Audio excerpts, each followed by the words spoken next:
Halo, Assalamualaikum warahmatullahi wabarakatuh. Perkenalkan, saya Gina Ramadhani. Saya dari Program Pendidikan Agama Islam, Sekolah Tinggi Agama Islam Hubulatul Duri. Baiklah, pada video kali ini saya akan membahas tentang pengertian, tujuan, dan prinsip-prinsip dari supervisi pendidikan. Yang pertama kita masuk ke pengertiannya dulu. Pengertian supervisi pendidikan. Sebelumnya kita harus mengetahui apa sih arti dari supervisi. Nah, secara etimologis, supervisi ini berasal dari kata super dan visi, yang mengandung arti melihat, meninjau dari atas atau menilik dan menilai dari atas yang dilakukan oleh pihak atasan terhadap aktivitas, kreativitas, dan kinerja bawahan. Kemudian baru kita dapat mengambil kesimpulan dari supervisi pendidikan itu adalah proses pembinaan dan pengawasan yang dilakukan untuk meningkatkan kualitas pendidikan dan pembelajaran di sekolah. Supervisi dilakukan oleh pemimpin pendidikan, contohnya kepala sekolah, pengawas sekolah, atau guru senior yang akan dilakukan kepada tenaga kependidikan, contohnya seperti guru, staf tata usaha, ataupun pustakawan. Nah, dari pengertian atau penjabaran tadi, kita dapat menyimpulkan beberapa aspek penting dari supervisi pendidikan. Yang pertama adalah supervisi itu bersifat bantuan dan pelayanan kepada kepala sekolah, guru, dan staf.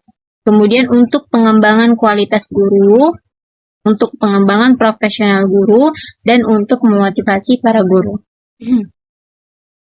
Kemudian, kita masuk ke tujuan supervisi pendidikan. Supervisi pendidikan itu diselenggarakan dengan maksud membantu guru mengembangkan kemampuannya, profesionalnya dalam memahami akademik, kehidupan kelas, mengembangkan keterampilan mengajarnya, dan menggunakan kemampuannya melalui teknik-teknik tertentu.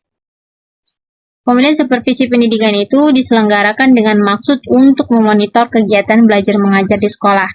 Kegiatan memonitor ini bisa dilakukan melalui kunjungan kepala sekolah ke kelas-kelas di saat guru sedang mengajar, kemudian percakapan pribadi dengan guru, kemudian teman sejawatnya, maupun dengan sebagian murid-muridnya. Nah, yang terakhir, tujuan dari supervisi yang pendidikan itu adalah untuk mendorong guru menerapkan kemampuannya dalam melaksanakan tugas-tugas mengajarnya, mendorong guru mengembangkan kemampuannya sendiri, serta mendorong guru agar ia memiliki perhatian yang sungguh-sungguh komitmen terhadap tugas dan tanggung jawabnya. Kemudian kita masuk kepada prinsip-prinsip supervisi pendidikan. Yang pertama itu adalah praktis. Praktis ini berkaitan dengan kemudahan dalam melakukan kegiatan supervisi sesuai dengan kondisi sekolah. Kemudian yang kedua ada sistematis. Sistematis ini berkaitan dengan perencanaan program supervisi yang matang dan tujuan pembelajarannya. Yang ketiga ada objektif, yaitu berkaitan dengan masukan sesuai aspek-aspek instrumen yang akan digunakan dalam supervisi. Kemudian ada realistis. Nah, realistis ini adalah berkaitan dengan kenyataan sebenarnya dalam melakukan supervisi. Kemudian ada antisipatif, yaitu berkaitan dengan kemampuan dalam menghadapi masalah-masalah yang mungkin akan terjadi. Kemudian ada konstruktif, yaitu berkaitan dengan pengembangan kreativitas dan inovasi guru dalam mengembangkan proses pembelajaran.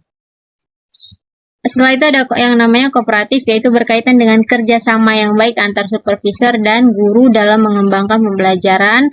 Kemudian ada kekeluargaan, yaitu yang berkaitan dengan pertimbangan saling asih, saling asuh, dan dalam mengembangkan pembelajaran. Kemudian ada demokrasi, yaitu berkaitan dengan pemahaman bahwa supervisor tidak boleh mendominasi pelaksanaan supervisi akademik. Kemudian ada prinsip yang aktif, yaitu berkaitan dengan keaktifan guru dan supervisor untuk berpartisipasi. Kemudian ada humanis, di mana berkaitan dengan kemampuan guru menciptakan hubungan kemanusiaan yang harmonis, terbuka, jujur, ajak, sabar, antusias, dan penuh humor. Yang terakhir ada prinsip berkesinambungan, yaitu berkaitan dengan kesinambungan kegiatan supervisi akademik oleh kepala sekolah berkaitan dengan kesatuan dengan program pendidikan komprehensif. Nah, kemudian kita masuk kepada teknik supervisi. Tekniknya itu ada dua, yaitu ada teknik individu dan teknik kelompok. Teknik individu ini dapat berupa kunjungan kelas, observasi kelas, percakapan pribadi, saling mengunjungi kelas, dan menilai diri sendiri. Sedangkan untuk yang teknik kelompok, ada beberapa. Contohnya yang pertama adalah pertemuan orientasi bagi guru-guru.